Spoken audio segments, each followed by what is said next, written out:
Nikki and Rachel from the Stitch Sisters, and we're back with video number 3, all about zips. This time we're back with another invisible zip. This is an invisible zip with a facing. So far we've covered just a normal invisible zip. We've done a lap zip, and I'm going to link to all the videos up there. And this time is invisible zip with a facing. Yes, I think sometimes pattern instructions can be a little bit vague. So it will say install invisible zip, attach facing, or attach facing, then install zip. And I think what you'll find the more you sew is that you will have so many different instructions for installing zips. And I think what's much better and what makes you a much more accomplished sewist is if you have your own construction techniques. So you know what steps need to be completed to create a garment, but just because the pattern's telling you to do it one way doesn't mean that you can't ignore it and do it the way that you know works for you. And these videos are all about our tried and tested methods and things that we found through our hours and hours of teaching other people the most foolproof way of doing it. And we've tried lots of different methods, and these are the methods that we found actually work and work with all different levels of sewists as well. And there's lots of other YouTube videos out there. Feel free to go and have a look, but these are the methods that we've decided in class through lots and lots of experience are the best ones. So stick with us and we'll show you how to do them all. So without further ado, I'm going to show you how to add a facing to an invisible zip. Yay! This final tutorial is just a really, really quick trick that you can use to get a really nice, clean and professional finish on your invisible zips where you're using a facing. Now it's the time to ignore the pattern and ignore what it's telling you in terms of the order of construction. If you're adding a facing to an invisible zip, always install the zip first and then add the facing after. And remember from our invisible zip tutorial that you want to install the zip before you've sewn the rest of the seam. So you can do this quite early on in the construction if you want to, because then you've got a completed back or side of your skirt or trousers or dress, and you can just carry on with the rest of the construction.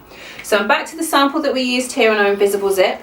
Now obviously if you were going to be adding a facing, you would be doing it at a stage where the skirt is finished. So you would have a front attached to this, and it would be what they call in the round. It would be a complete skirt. But because this sample is just the back, you're going to have to imagine that my facing pieces have something attached to them and that they're one big long length. So if we imagine that these are side seams, usually your facings should be interfaced as well. I haven't bothered with that because it's just a sample. But what you want to do is to actually make sure, as you can see, when your zip is open, that your seam is tucked behind like that. Line up your side seam. So if this was joined to a front piece, I would have a front piece attached to the facing as well, and I would just be matching my side seams, but line that up along the raw edge, and then making sure that your teeth are wrapped behind. Fold your interfacing right over the teeth like that. Now this is going to feel weird if you've not done it before, but you're just going to have to trust me. Fold it all the way over the teeth and then pin that in place. Do the same on the other side, and then go ahead and stitch your 5/8 or whatever the seam allowance is on the waist, stitching right over the top of the tape. I'm going to show you how. So I'm now at the machine and I'm just going to go ahead and sew my facing to the top of my skirt at my 5/8 seam allowance.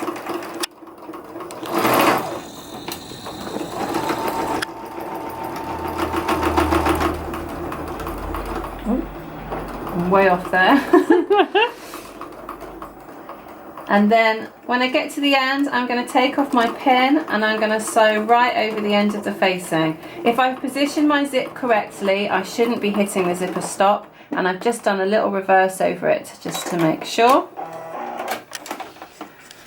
Then what you'll see is that when you pull your facing up, you've got a lovely clean fold there at the back, so that this can nicely be tucked in and hand stitched along the edge of the zipper tape if you want to, but there is an easier way. So if we fold this back down where it's folded along the edge of the tape like that, if I flip that over and I want to grab just the seam allowance, so not the rest of the skirt, just the seam allowance itself, and then I'm going to pop on my zipper foot and I'm going to stitch nice and close to the zipper teeth, as high up as I can get before I run out of room.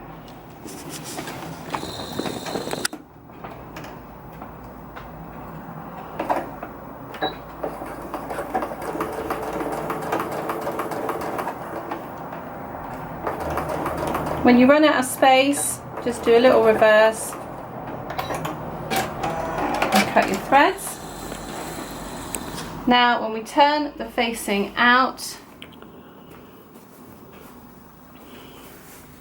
not only is it nice and neat at the top, but it's already attached nicely to the other side of the zip, which means that there's no need for you to do any hand stitching. You do have a little hole in there that you could hand stitch if you want to, but it's holding the facing out of the way, and that just means that you don't have to worry. You can just open and close your zip without anything getting caught. Yay! Genius. So that's it.